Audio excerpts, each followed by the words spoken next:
एक राज्य में एक राजा का शासन था। हर सप्ताह पूरी शानो शौकत के साथ नगर में उसका जुलूस निकला करता था, जहाँ प्रजा उसके दर्शन किया करती थी। एक दिन एक नन्हा चूहा उसी राजमार्ग के किनारे किनारे कहीं जा रहा था, जहाँ राजा का जुलूस निकलने वाला था। वह चूहा था तो छोटा सा, मगर उसका घमंड बहुत बड़ा था और वह खुद को सर्वश्रेष्ठ और महान समझता था। कुछ देर बाद राजमार्ग से राजा का भव्य जुलूस निकला, जिसे देखने लोगों की भीड़ लगने लगी। राजा अपने पूरे दलबल के साथ था। उसके सैनिक उसे घेरे हुए थे।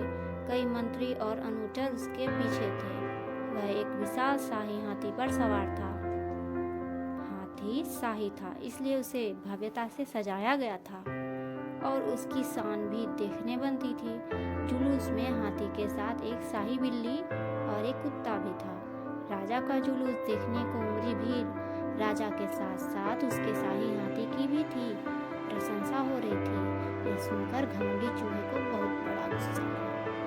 हाथी को गौर से देखने लगा, फिर सोचने लगा, इसमें ऐसी क्या खास बात है जो मुझ में नहीं? मैं भी उसके जैसा ही हूँ।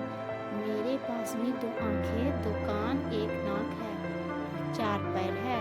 फिर उसकी इतनी प्रशंसा क्यों? उसके विशाल शरीर के कारण, या लंबी सूंड के कारण, या छोटी छोटी आंखों के कारण, या झुर्रीदार चमड़ी के कारण? किस कारण? एक बार तुम लोग मुझे तो देख लो, तो उस हाथी को भूल जाओगे। मैं हाथी से ज्यादा महान हूँ। चूहा को ये सब सोच ही रहा था कि शाही बिल्ली की नज़र उस पर पड़ गई और उसकी लाट टपक गई। जुलूस छोड़ वह उसकी ओर लपकी। फिर क्या था, चूहा अपनी सारी महानता भूलकर दुम दबाकर भागा। भागते भागते वह हाथी के सामने आ गया। आगे बढ़ते हाथी ने उस पिद्दी भर चूहे को देखा नहीं, अपना पैर बढ़ा दिया। चूहा उसके पैर के नीचे कुचलने ही वाला था, मगर किसी तरह उसने खुद को बचाया। वहाँ से बचा तो खतरनाक कुत्ता सामने आया, जो उसे देखकर गुर्राया।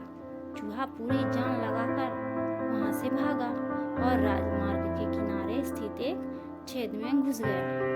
उसका सारा घमंड उतर चुका था। उसे समझ आ चुका था कि वह इतनी भी श्रेष्ठ और महान नहीं है। चूहा का घमंड